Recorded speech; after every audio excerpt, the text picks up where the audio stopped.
ജിസ്മ ഫൈസ് തൻ്റെ അരുമയായ പക്ഷിക്ക് എന്ന അതിമനോഹരമായ നോവലിൽ കുറിച്ചു വയ്ക്കുന്ന വാചകങ്ങൾ സുന്ദരാണ്. മനുഷ്യജീവിതം ഒരു പുസ്തകം പോലെയാണ്.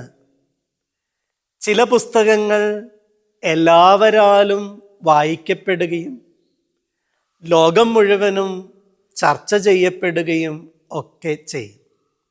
എന്നാൽ മറ്റ് ചില പുസ്തകങ്ങൾ അവ ആരാലും വായിക്കപ്പെടാതെ ഒന്ന് തുറന്നു നോക്കുക പോലും ചെയ്യാതെ പൊടി പിടിച്ച് ഏതോ ലൈബ്രറിയുടെ മൂലകളിൽ ഇങ്ങനെ കൂടി കിടക്കും.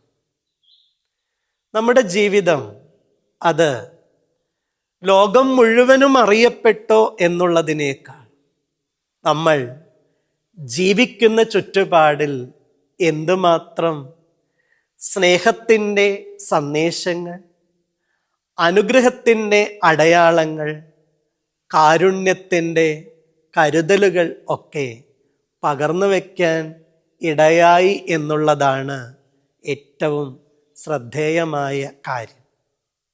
ആനന്ദ് ഓർമ്മപ്പെടുത്തുന്ന വാക്കുകൾ ഇങ്ങനെയാണ്: മനുഷ്യർ ജീവിച്ചിരിക്കുന്നുണ്ടോ എന്നുള്ളത് തൊട്ടു നോക്കിയിട്ടാണ് പോലും അറിയുന്നത്. ഒരാളുടെ ശരീരത്തിൽ തൊട്ടു നോക്കുമ്പോൾ ആ ശരീരത്തിൻ്റെ ചൂടുണ്ടെങ്കിൽ ഭാഗ്യം, അയാൾ മരിച്ചിട്ടില്ല, ജീവനോടെ ഉണ്ടെന്ന് നമുക്ക് ബോധ്യപ്പെടുകയും. പക്ഷേ ഏതെങ്കിലും ഒരു നിമിഷത്തിൽ നമ്മുടെ ശരീരത്തിൻ്റെ ചൂട് തണുത്ത് ഉറഞ്ഞ് ഇല്ലാതെയായി പോകും. അത് ഏത് നിമിഷത്തിലാണ് സംഭവിക്കുക എന്നതിൽ നമുക്കൊരു നിശ്ചയമുള്ള കാര്യമല്ല. സ്നേഹമുള്ളവരെ, ഭാഗ്യം, മരിച്ചിട്ടില്ല, ചൂടുണ്ട് എന്നത് ജീവിതത്തിന് എല്ലാ കാലത്തും പറയാൻ പറ്റുന്നതല്ല.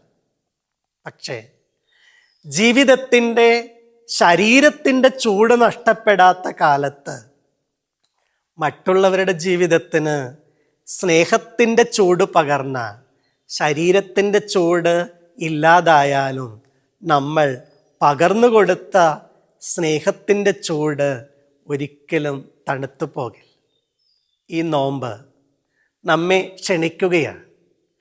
ശരീരത്തിൻ്റെ ചൂട് നിലനിൽക്കുന്നിടത്തോളം കാലം, എത്ര കാലം നിലനിൽക്കുമെന്ന് നിശ്ചയമില്ലെങ്കിലും കൂടെ ജീവിക്കുന്നവർക്ക് സ്നേഹത്തിൻ്റെ ചൂട് പകരാൻ, കാരുണ്യത്തിൻ്റെ കരുതൽ നൽകാൻ, ചേർത്ത് പിടിക്കലിൻ്റെ സുന്ദരമായിരിക്കുന്ന ഓർമ്മകളെ പകർന്നു കൊടുക്കാൻ ആവട്ടെ ഈ അനുഗ്രഹീതമായ 50 നോമ്പിൻ്റെ ഓരോ ദിവസങ്ങളും. ദൈവം എല്ലാവരെയും അനുഗ്രഹിക്കട്ടെ.